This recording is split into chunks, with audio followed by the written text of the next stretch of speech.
सध्या उन्हाळा चालू आहे आणि आजकाल बघा यूट्यूबवर बघून कुठलेही पदार्थ आपण पटकन इझिली करू शकतो.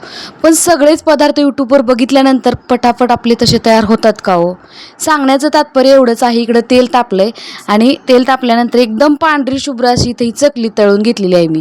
किती पांढरी झाली आहे बघा बरं. तुम्हाला तर ही दिसते तर पांढरी, विश्वास बसणार नाही तुम्हाला, ही चुकलेल्या पदार्थापासून बनवलेली चकली आहे. उन्हाळा सामान करते मी, उन्हाळा चालू झालेला आहे आणि 1 किलो साबुदाण्याची माझी इथं पदार्थ चुकलेला होता. तर त्या चुकलेल्या पदार्थापासून चांगली चकली कशी बनवली तेच मी या व्हिडिओमध्ये तुम्हाला दाखवणार आहे. त्यामुळे तुम्ही व्हिडिओ स्किप करायचं नाही आहे, व्हिडिओ शेवटपर्यंत बघायचा आहे. आता पदार्थ चुकल्यानंतर काय कसं डोकं लावायचं ते सगळं या व्हिडिओमध्ये तुम्हाला सांगितलेलं आहे. त्यामुळे तुम्ही शेवटपर्यंत व्हिडिओ बघा आणि व्हिडिओ आवडला तर लाईक करा. इकडे एका पातेल्यामध्ये साबुदाणा 1 किलो व्यवस्थित स्वच्छ धुवून चाळून घेतलेला आहे. आता याला धुवून सुद्धा घेतलेला आहे. यामध्ये घालायचं आहे अगदी 1 कांडी बुडेल एवढं पाणी, म्हणजे हे साबुदाणा भिजवून घ्यायचा आहे. ज्या पद्धतीने आपण साबुदाणा करताना साबुदाणा भिजवतो ना, तसाच साबुदाणा भिजवून घ्यायचा आहे. ही प्रोसेस कधी करायची? आदल्या दिवशी सकाळी हा साबुदाणा मी भिजत घातला, थोडंसं पाणी घातलं वर आणि हा दिवसभरासाठी म्हणजे 7 ते 8 तास हे भिजवून घेतला व्यवस्थित असा, झाकण ठेवून दिलं. आता बघा संध्याकाळी रात्रीचे 8 वाजलेत, सकाळी भिजवला मी 10 वाजता साबुदाणा. म्हणजे जेवढा जास्त वेळ साबुदाणा भिजेल त्याचा पदार्थ तेवढाच छान होतो. तर आता हा साबुदाणा सगळा भिजलेला आहे. भिजलेला साबुदाणा आपण एकदम व्यवस्थित असा मोकळा करून घेऊया. पातेल्याला व्यवस्थित चिटकलाय खालून, तर त्याला व्यवस्थित मोकळं करून घेऊया. तर हा सगळा साबुदाणा मी बुडापासून हलवून घेतलेला आहे.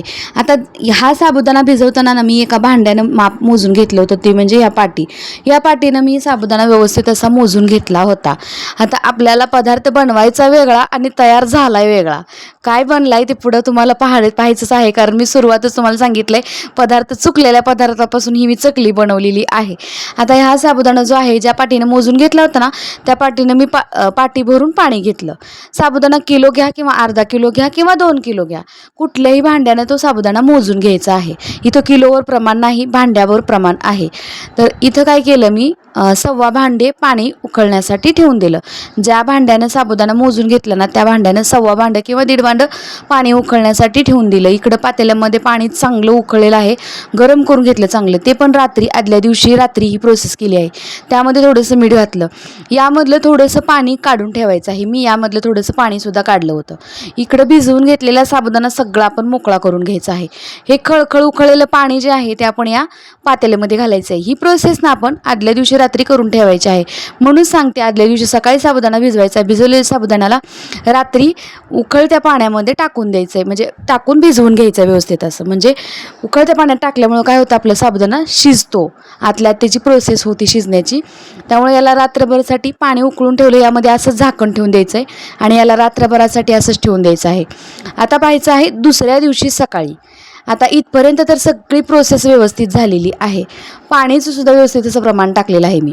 आणि इथे बघू शकता मस्त असं साबुदाणा भिजलाय बघा. हे बघा, रात्रभरासाठी खूप छान असं साबुदाणा भिजलेला आहे. पाण्याचं सुद्धा मी परफेक्ट सांगितलं तेवढंच प्रमाण टाकलं होतं बरं का. चूक काय झाली ते पुढं कळणारच आहे तुम्हाला. इकडं आता पुरणाची गाळण घेतली.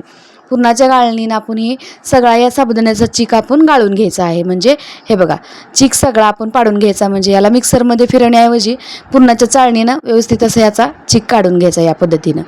तर साबुदाणा चांगला भिजला असल्यामुळे याचा चीक पाडण्यासाठी आपल्याला जास्त मेहनत घ्यावी लागत नाही. फटाफट असा चिकाचा व्यवस्थित असा तयार होतोय बघा. बघू शकता, हे बघा एकदम फास्ट अशी ही प्रोसेस होती. याला काही वेळ लागत नाही चीक करण्यासाठी. हे बघा, एकदम पांढऱ्या शुभ्र असा हा चीक तयार होतोय, दृष्ट लागण्यासारखा. बघा किती छान झालाय बघा. अशाच पद्धतीनं बाकीचा सगळा चीक सुद्धा मी तयार करून घेणार आहे. आता 1 किलो साबुदाण्यासाठी मला इथं अर्धा तास तरी चीक काढण्यासाठी लागला. इथे बघा 1 किलो साबुदाण्याचा चीक आपण तयार करून घेतलेला आहे. पुरणाच्या गाळणीतून गाळून घेतला साबुदाणा, म्हणजे त्याचा चीक तयार झाला. इथपर्यंत सुद्धा सगळी प्रोसेस चांगली झालेली आहे. यामध्ये घातलं चवीपुरतं मीठ. आपण रात्री पाण्यामध्ये सुद्धा थोडं भिजत घालताना मीठ घातलं होतं बघा. नंतर सुद्धा थोडंसं मीठ घालायचं आहे, कारण पाण्यामध्ये साबुदाणा टाकण्या अगोदर थोडंसं घातलं होतं मी. नंतर थोडंसं चाखून बघायचं आणि मग नंतर यामध्ये मीठ घालायचं. आता हे मीठ घातल्यानंतर हे चीक जो आहे तो सगळीकडे व्यवस्थित असा हलवून घ्यायचा. आता घेतला इथं मी सोऱ्या म्हणजे शेवगा. आमच्याकडे शेवगा म्हणतात, बऱ्याच ठिकाणी सोऱ्या म्हणतात. आता या शेवग्यामध्ये तयार करून घेतलेला जो चीक आहे तो चीक आपण या शेवग्यामध्ये घालूया आणि याच्या आता कुरड्या करून घ्यायच्या आहेत. तर आजकाल ना बरेच ट्रेंड आलाय आपला साबुदाणा न शिजवता कुरड्या बनवण्याचा. पण कुरड्या बनवताना तर दाखवल्यात बऱ्याच जणांनी, पण हा एवढं 1 किलो साबुदाण्याचा चीक माझ्याकडून बिघडला होता की मला वाटलं की आता या चिकाचं काय करायचं हे सुद्धा लक्षात, इतकी मोठी चूक झाली होती माझ्याकडनं. कारण यामध्ये झालं थोडंसं पाणी जास्त. पाणी जास्त झालंय म्हटल्यावर आता काय करायचं, खूप टेन्शन आलं. पदार्थ बनवायला तर यूट्यूबवर सगळे शिकवतात, पण बिघडलेले पदार्थ तुम्हाला व्यवस्थित करण्यासाठी कोणीही शिकवत नाही. म्हणूनच हा खास व्हिडिओ मी तुमच्यासाठी घेऊन आलेली आहे. इथं मी घेतलेला आहे कुरडईचा सोऱ्या आणि त्यामध्ये कुरडईची टाळी घालून कुरड्या करायला लागले बघा. पाणी थोडंसं जास्त झालं आहे, त्यामुळे काय होतं इथं कुरड्या नीट येत नाही आहेत आणि या कुरड्या तुटू लागलेल्या आहेत बघू शकता. पहिली कुरडई चांगली झाली, पण बाकीच्या 2 ते 3 कुरड्या बघितल्या तर अगदी कुरड्या एकदम असं पापडी घातल्यासारखं दिसायला लागल्या. म्हणून मी काय केलं, मी माझं डोकं चालवलं आणि इकडं मी मिक्सरच्या भांड्यामध्ये हे बघा, अगोदर सुरुवातीला चकलीच्या टाळीने थोडीशी पांढऱ्या करून बघितल्या. पांढऱ्या केल्यानंतर माझ्या डोक्यात आयडिया आली, यामध्ये आपण थोडीशी हिरवी मिरची आणि जिरे घालूया. आता हा पदार्थ उपवासाचाच आहे. आता उपवासाच्या दुसऱ्या चकलीचा सुद्धा प्रकार मी तुमच्यासोबत घेऊन येणार आहे, पण ही चुकलेल्या पदार्थापासून इतकी खुसखुशीत अशी मस्त इथं आपण चकली बनवतोय. चकलीच का बनवली ते सुद्धा तुम्हाला व्हिडिओमध्ये सांगणार आहे. इथं मी हिरवी मिरची बारीक करून घेतली, हे बघा. आता चवीनुसार यामध्ये हिरवी मिरची घालायची आहे, लाल तिखट घालू नका, हिरवी मिरचीच घाला. त्यामुळे काय होतं, टेस्टसुद्धा खूप छान येते आणि आपण जे पदार्थ उन्हाळ्या सामान्यातले पदार्थ तळतो त्यावेळेस घरामध्ये ठसका उठत नाही. ज्यावेळेस तुम्ही पदार्थांमध्ये लाल तिखट घालताना त्यावेळेस घरामध्ये असा भयंकर ठसका उठतो.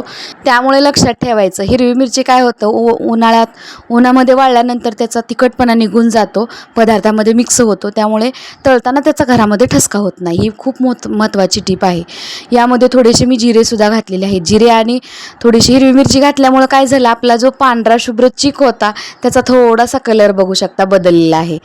तो इतका भारी चिक होता, इतके छान त्याच्या कुरड्या व्हायला पाहिजे होत्या, पण माझ्याकडनं एक मिस्टेक झाली. माझ्याकडनं यामध्ये झालं पाणी जास्त. आणि हो, पाणी जास्त झालं तरी चिक थोडा वेळ फॅन खाली पसरत ठेवला तरी सुद्धा चिक घट्ट होतो. पण काय करायचं, मला ना बाहेर जायचं होतं आणि सासूबाई आणि मुलीला सांगितलं मी ह्या सगळ्या कुरड्या घालून घ्या म्हणून. मी चिक तर बनवून दिला, बाहेरगावी जायचं होतं त्यामुळे त्यांना सांगितलं. आता इथं मी एक शक्कल लढवली, यामध्ये चकलीची टाळी घातली आणि सरळ याच्या चकल्या करून घेतल्या. हे बघा किती छान अशा चकल्या झालेल्या आहेत बघा. बरं थोड्याशा वाकड्या तिकड्या झाल्या तरी सुद्धा चालतील, पण या चकल्या ना वाळल्यानंतर खूप छान झाल्या पण, आणि तळल्यानंतर तर तुम्ही होटाने खायसारख्या इतक्या भारी झाल्या होत्या. तर सगळ्या याच्या आपण चकल्या करून घेतलेल्या आहेत साबुदाण्याच्या. या सगळ्या चकल्या मी फॅन खाली घातल्या 2 दिवस आणि नंतर कडकडीत उन्हामध्ये 2 दिवस वाळवल्या. हे बघा एकदम ताट भरून 1 किलो साबुदाण्याची चकली इथं मी तयार करून घेतलेली आहे. आता तुम्ही यूट्यूबवर चकलीचे बरेचसे प्रकार बघितलेले असतील, पण या चकलीचा सुद्धा शोध आपल्या घरामध्ये पहिल्यांदाच लागलेला आहे. कारण याच्या अगोदर तर मी अशा चकल्या कधीच बनवलेल्या नाहीत.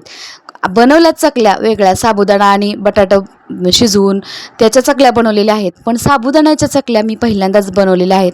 खूप छान अशा चकल्या झालेल्या आहेत. 1 किलोमध्ये भरपूर चकल्या झाल्या बघू शकता. इकडं कढईमध्ये तेल तापत ठेवलं होतं. आता या चकल्यासुद्धा तुम्हाला तळून दाखवते. आणि या चकल्या तळल्यानंतर इतक्या पांढऱ्या शुभ्र होतात आणि इतक्या खुसखुशीत होतात. माझ्या सासूबाई तर म्हणल्या आपण ज्या नेहमीच्या चकल्या करतो त्यापेक्षा या चकल्या भारी झालेल्या आहेत बघू शकता. हे बघा, आणि मुलांना आणि घरातल्यांना प्रचंड आवडलेल्या आहेत. बघा चुकलेला पदार्थ होता, म्हणजे पूर्ण पदार्थ चुकला होता. आता काय करायचं लक्षात येईना. अशा वेळेस थोडंसं डोकं लावलं आणि इथं मी सगळ्या चिकाच्या चकल्या बनवून घेतलेल्या आहेत. खरंच सांगते तुम्हाला, माझ्या ह्या चकल्या इतक्या छान झाल्यात. आता घरातल्यांचा हट्ट आहे की अशाच पद्धतीच्या चकल्या कर. म्हणजे बघा, पदार्थ बनवला तरी बनवायचा कसा ते शिकवतात, पण चुकल्यावर काय करायचं, पदार्थात पाणी जास्त झाल्यावर काय करायचं हे कोणीही शिकवत नाही. तशाच पद्धतीने तर सगळ्या चकल्या वाळवून घेतल्या आणि तळून घेतलेल्या आहेत. बघू शकता पांढरा शुभ्र असा कलर चकलीचा आलेला आहे, एकदम खुसखुशीत आणि अजिबात तेलकट होत नाहीत. होटाने चावतील इतक्या भारी ह्या चकल्या झालेल्या आहेत. चला, या उन्हाळ्यात तर माझ्याकडून ह्या नवीन पदार्थाचा शोध लागलेला आहे, खरंच सांगते तुम्हाला. आता आपल्या बायकांना सगळ्यांनाच माहिती आहे पदार्थ चुकल्यानंतर किती टेन्शन येतं. माझ्या आयुष्यातला हा पहिलाच उन्हाळी पदार्थ असेल जो चुकला आहे, आणि चुकलेल्या पदार्थाला मी थोडंसं डोकं लावून व्यवस्थित केला आहे. तर खूप छान अशा चकल्या झालेल्या आहेत. आता मी वर्षानुवर्ष अशा पद्धतीच्याच चकल्या बनवणार आहेत. ज्यांना दात नाही आहेत ना त्यांनासुद्धा अगदी होटाने चावतील अशा ह्या चकल्या झालेल्या आहेत. खूप मस्त आहेत, दुप्पट तिप्पट फुलत आहेत. आणि इथं कुठल्याही प्रकारचा सोडा पापडखार वापरलेला नाही आहे. उपवासाचा पदार्थ असल्यामुळे इथं सोडा पापडखार वापरायची काही गरजच नाही आहे. तर चकली बघू शकता, तळलेली चकली चौपट फुलली आहे आणि ही बघा बिना तळलेली, अजिबात तेलकट झालेल्या नाहीत. खूप छान अशा चकलीचा शोध लागलेला आहे. तुम्हीसुद्धा अशा पद्धतीनं नक्की ट्राय करा बरं का. आणि कुठलेही पदार्थ चुकले ना, थोडंसं डोकं लावायचं, टेन्शन घ्यायचं नाही. तर मंडळी, या उन्हाळ्यात ना माझ्याकडून या चकलीचा शोध लागलेला आहे बरं का. अगोदरही कोणीतरी बनवल्या असतील मला नाही माहिती, पण माझ्या डोक्यात हे आलं की आपण याच्या चकल्या बनवून बघ. कारण अगदी थोडंसं पाणी जास्त झालं होतं, मला कुरड्या बनवायच्या होत्या. कुरड्या तर बनल्याच नाहीत, एकदम भारी भन्नाट अशा चकलीचा पदार्थ मी बनवला. तर चला मंडळी, तुमच्याकडनं असे कुठलेही पदार्थ कधीतरी चुकले असतील ना, चुकले तरी टेन्शन घेऊ नका, कारण आपण माणूस आहोत. ज्यावेळेस चुका करून त्यावेळेस शिकणार आहे, त्यामुळे टेन्शन घ्यायचं नाही. हां, पण पदार्थ पण वाया नाही गेला पाहिजे, असा काहीतरी शोध लावायचा. जरी तुम्हाला काही अडचण असेल तरी आपल्या चॅनेलवर कमेंट करून नक्की विचारा. मी नक्कीच तुमच्या प्रश्नाचे उत्तर द्यायचा प्रयत्न करेल. चला मंडळी, आता पुन्हा भेटूया अशाच एका छानशा मस्त अशा वाळवण साध्या सोप्या रेसिपीसोबत. मी आतापर्यंत भरपूर रेसिपी आपल्यासोबत अपलोड केलेल्या आपल्या चॅनेलवरती, नक्की जाऊन बघा, चॅनेलला व्हिजिट करा, लाईक करा, शेअर करा, सबस्क्राईब करा आणि हाईपसुद्धा करायला अजिबात विसरू नका. चला मंडळी, पुन्हा भेटायचं आहे अशाच एका छानशा मस्त आणि साध्या सोप्या रेसिपीसोबत. तोपर्यंत मस्त खायचं आहे आणि मजेत राहायचं आहे. व्हिडिओ पाहिल्याबद्दल मनापासून धन्यवाद.